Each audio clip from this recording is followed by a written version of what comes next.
sir. We have Adams on site.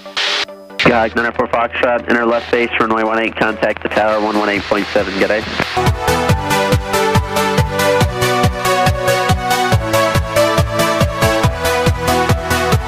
Alright, enter left base, runway 18 and tower 18.7. Have a good day, 904 Foxtrot.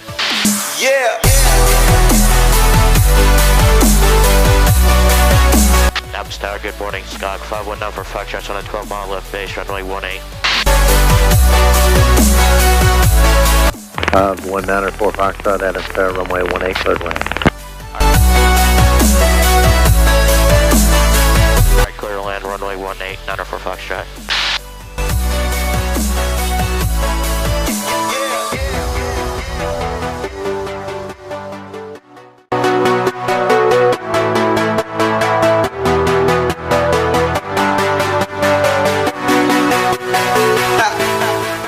Hello YouTube, and welcome back to another episode of Line Up and Wait, aviation interviews and stories.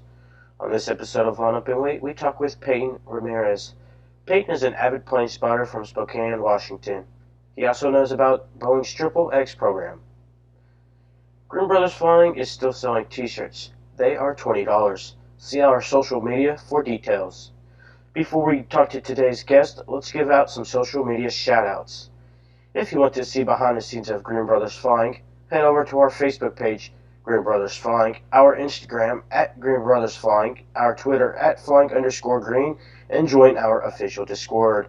All links will be in the description below. So for anybody that doesn't know, this is Peyton. Peyton spots at Spokane in Washington. He is notorious for spotting the 777X, which is Boeing's new airplane. So Peyton, tell us about yourself and how you got started in aviation. Well, my name, of course, is Peyton Ramirez. I've lived in Spokane my entire life, and so how I got into aviation was basically off my first flight ever my entire life, which was Alaska Airlines 737-400 from Spokane to LAX. Just taking off the fluid thrust power and just being brought back into the back of your seat and lifting off the ground and just seeing the world from above, I think just took me by a storm to, like I want to do this as my passion.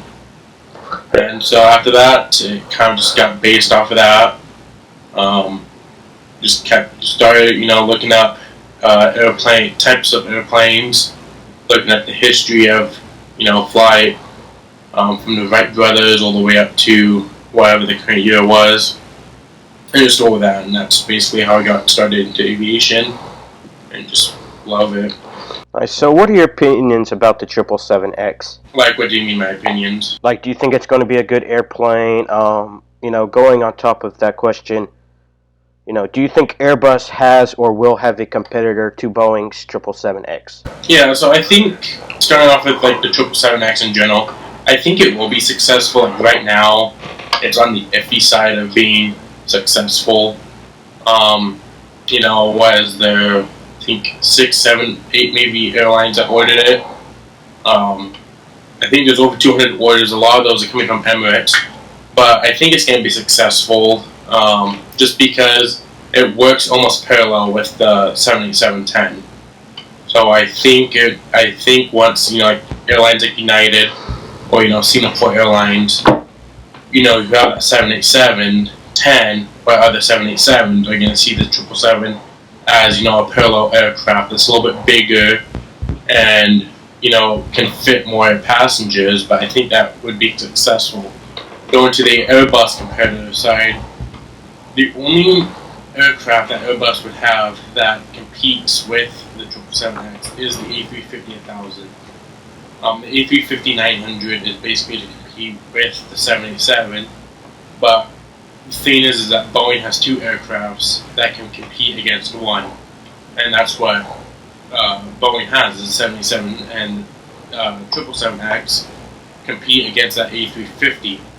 Then you also have that 777 side that replaces the 747 and A380. So in general, it's a replacement for 3 aircrafts.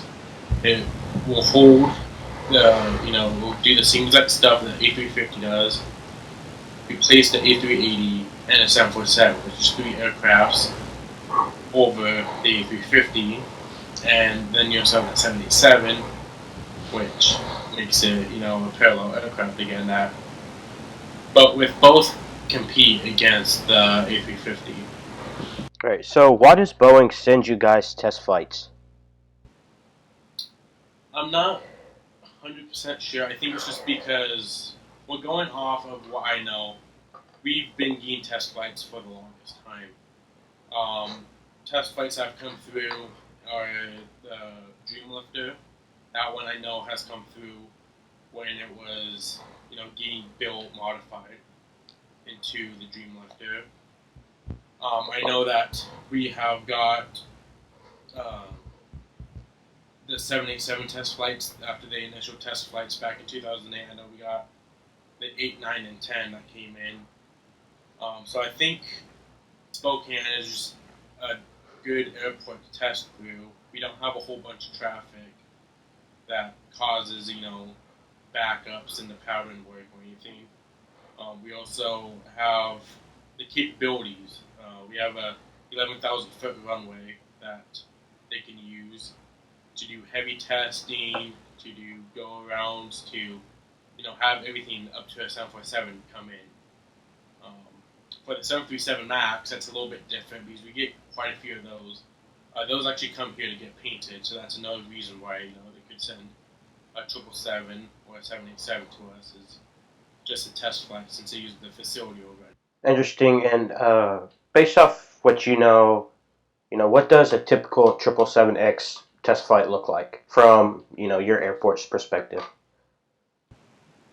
So from our airport perspective, it would be, it usually flies over Spokane around 8,000 feet, and that's with November 779 X-ray whiskey. Flies into Idaho and then makes a curve back towards Spokane, and then comes in. Now, initially, the first time it came in, I wasn't there, but I saw it fly over and saw it come in. They were doing touch and goes with it, and then they also did a rejected takeoff with it too, initially, and then after that, they started parking it there. And when they parked it there, initially they were doing something with the gears. I'm not exactly sure what they were looking at, but they had flight signature workers looking at the gears, like underneath the gears and inside the gears with the scissor lift. And then other test flights that we got were the fuel trucks to make it heavy, because Boeing Field can't have a 777X or a 777 in general take off heavy. It has to go to another airport to fuel up to do a heavy test flight. And that's what they do here. Is they fill it up with 2 giant fuel trucks and make it a heavy aircraft to take off. Which usually they take up about 8,000 feet of the runway when they're heavy. Interesting. Anything else you want to give details about the 777? Anything we didn't hit here? I guess one of the details would be is that we now have both of them. We got one time in November 779 X-ray that came in, which did the first go around here. First time the 777X did the go around here. But right now, before I forget, with the 777X program, Boeing has a ton of equipment out there. The equipment they have are like these 2 giant radars and then an RV that just monitors every test flight that they use. And that would be the only other thing I have about the 777X. Very interesting. And for all those people watching out here on YouTube, Peyton's channel will be linked in the description below. I've checked it out. It's pretty good. If you want 777X content, definitely go check it out. Subscribe to him. I'm sure he'll appreciate the followers. All right, well, Peyton, that's it. That's all for I have. Thank you for joining us and talking about Spokane and the 777X today. Yeah, well, thank you for having me.